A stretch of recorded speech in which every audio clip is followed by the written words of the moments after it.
बड़ी पुरानी कहावत है, अधिक सयानो जाए ठगानो। वैसा ही हाल हो गया है अफगानिस्तान में। अब बम के धमाकों से गूंजा विदेश मंत्रालय। जानेंगे ये खबर कैसे भारत को भी अलर्ट करने वाला है, तो वहीं पाकिस्तान के लिए बहुत बड़ी दुख की खबर है। तो वहीं दूसरी तरफ चीन में मच गई है भगदड़। भाग रहे हैं लोग, और साथ में क्या लेकर भाग रहे हैं, इन सब से क्यों घबराया है सिंगापुर। जियोपॉलिटिक्स में बहुत कुछ चल रहा है, आइए जानते हैं इन खबरों को विस्तार से। सेंट्रल एशिया का ये देश अफगानिस्तान कहा जाता है वैसे कि अफगानिस्तान एक शापित देश है, जिसमें कहा गया है कि यहाँ कभी भी शांति नहीं होगी। हर समय इस तरह की लड़ाइयाँ ही होती रहेंगी, और अफगानिस्तान के इतिहास में यही देखने को मिल रहा है। करीब 30-40 साल से तो यही चीज चल रही है कि वहाँ कोई न कोई आकर लड़ ही रहा है।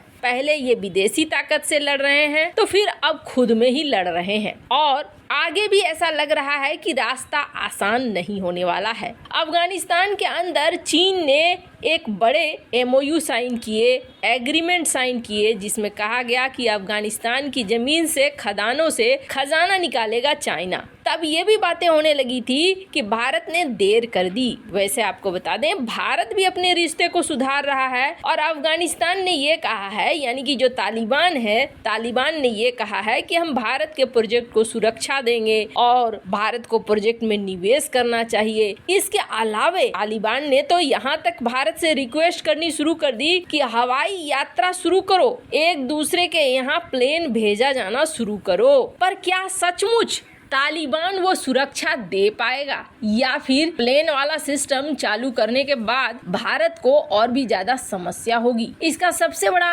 एग्जाम्पल ये देखिए कि एक तो ये देश स्थिर है नहीं, और अब साल भर से ऊपर हो चुका है, और अफगानिस्तान में आए दिन बम धमाके होते जा रहे हैं। अफगानिस्तान की राजधानी काबुल में फिर से बम धमाका हुआ, और ये धमाका बहुत बड़ा था। फिदायनी हमला था। हमलावर हाई सिक्योरिटी जोन में पहुंच गया था। कहा जा रहा है कि जहां ये सब कुछ हुआ, वहां से थोड़ी ही दूर अफगानिस्तान का विदेश मंत्रालय है। आनन फानन में लोगों को अस्पताल ले जाया गया। ये हालात है अफगानिस्तान के। अभी तक किसी ने जिम्मेदारी नहीं ली है, लेकिन आशंका जताई जा रही है कि इसके पीछे ISIS का हाथ है, जो काफी तेजी से आगे बढ़ रहा है। अब इस परिस्थिति में जरा सोचिए, चाइना का एग्रीमेंट या फिर भारत का निवेश क्या सुरक्षित है? और दूसरी सबसे बड़ी बात तो ये है कि जो भारत के साथ विमानों का परिचालन शुरू करना चाहता है अफगानिस्तान, कहीं ऐसा तो नहीं है कि इस विमानों के पीछे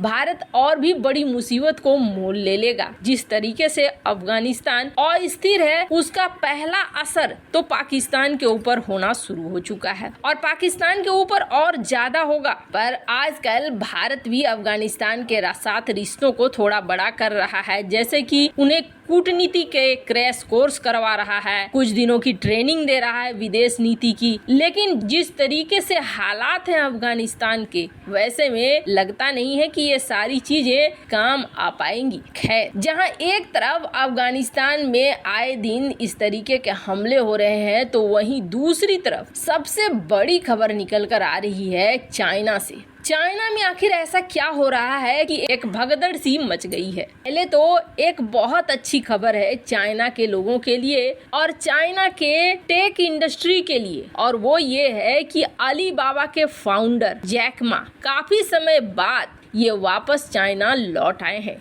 स्क्रीन पर आप देख सकते हैं 58 साल के जैक मा को आखिरकार करीब 1 साल से ऊपर भाग कर रहना पड़ा, दूसरे देशों में छिप कर रहना पड़ा, पर ये वापस आए हैं। कहा जा रहा है कि इन्हें इस दौरान कई जगह देखने को मिला था। ये कभी ऑस्ट्रेलिया में दिखे, कभी नीदरलैंड में, कभी थाईलैंड में, कभी स्पेन में दिखे, तो कभी जापान में दिखे। पिछले 6 महीने से कहा जा रहा था कि जैक मा जापान में है। इस दौरान अलीबाबा के शेयर लगातार गिरते जा रहे थे। ये पहले ऐसे शख्स नहीं है जो अचानक से गायब हो गए, ये तो वापस अभी लौट भी आए हैं। बहुत तो ऐसे हैं जो लौटे ही नहीं कभी, और उनके लौटने की उम्मीद भी खत्म हो गई है। जैसे जैसे जिनपिंग ताकतवर हो रहे हैं, वैसे वैसे जो बिजनेसमैन हैं, जो उद्योगपति हैं, वो डर रहे हैं और उद्योगपतियों का ये डर एक देश के लिए सबसे बड़ी समस्या बन रहा है।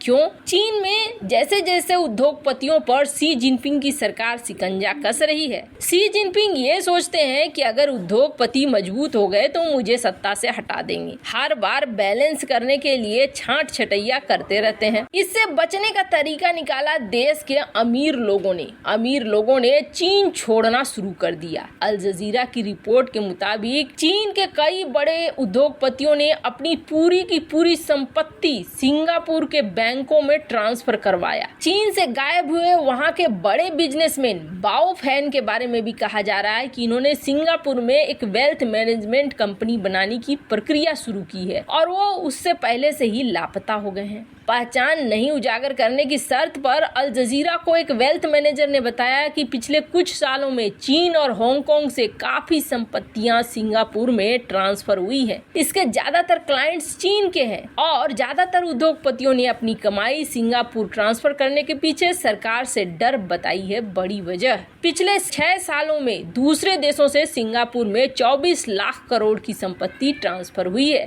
फाइनेंशियल टाइम्स के मुताबिक चीन के करीब 600 सबसे अमीर परिवारों ने अपनी संपत्ति को सिंगापुर में ट्रांसफर करवाया है। वहीं 500 बिजनेस चीन के बजाय सिंगापुर में रजिस्टर किए गए हैं। चीनी बिजनेस कंपनियों के सिंगापुर में जाकर रजिस्टर होने के पीछे सबसे बड़ी वजह चीन के खिलाफ भारत और दूसरे देशों से बिगड़ते रिश्ते भी हैं, जहां चीन की कंपनियों पर बैन लगाया जा रहा है। आप सोचेंगे कि इस सब में सब कुछ अच्छा ही हो रहा होगा। नहीं, सिंगापुर को अब डर लग रहा है। पहले तो सिंगापुर के आम लोगों के लिए परेशानी हो रही है। चीन की संपत्ति बढ़ने से वहां के आम लोग परेशान हैं। सिंगापुर में शिफ्ट हो रहे चीन और दूसरे देश के लोगों की वजह से वहां महंगाई बढ़ रही है, घरों का किराया बढ़ रहा है, जिससे लोकल लोगों को परेशानी हो रही है। वहीं कुछ लोगों को डर लग रहा है कि चीन का इतना सारा पैसा सिंगापुर में ट्रांसफर होना चीन बिल्कुल बर्दाश्त नहीं करेगा। इससे दोनों देशों के बीच में तनाव आएगा और कहीं ऐसा न हो जाए कि समस्या बहुत ज्यादा बढ़ जाए। आपको बता दें, सिंगापुर में रहने वाले 35 लाख लोग चीनी मूल के हैं। वैसे तो बिजनेस के लिहाज से सिंगापुर दुनिया की सबसे अच्छी जगह है। हालांकि चीन के बिजनेसमैन सिर्फ इस वजह से सिंगापुर में बिजनेस नहीं कर रहे हैं, बल्कि जैसे ही 2021 में जिनपिंग की सरकार ने चीन के फाइनेंशियल सेक्टर पर जांच शुरू कर दी, तब से बहुत सारी कंपनियां यहां से भागने में लगी हुई हैं। उद्योगपति सिंगापुर शिफ्ट होने में लगे हुए हैं। वैसे आपको बता दें, चीन में लगातार कोई न कोई गायब होता रहता है, पर सिंगापुर में रजिस्टर्ड चीनी कंपनियों पर भी भारत को नजर रखने की जरूरत होगी कि कहीं ऐसा न हो कि ये सिंगापुर के रास्ते भारत से डेटा वगैरह चाइना तक पहुंचाएं। वैसे इन सब मामले में आपकी क्या राय है, कमेंट कर जरूर बताएं।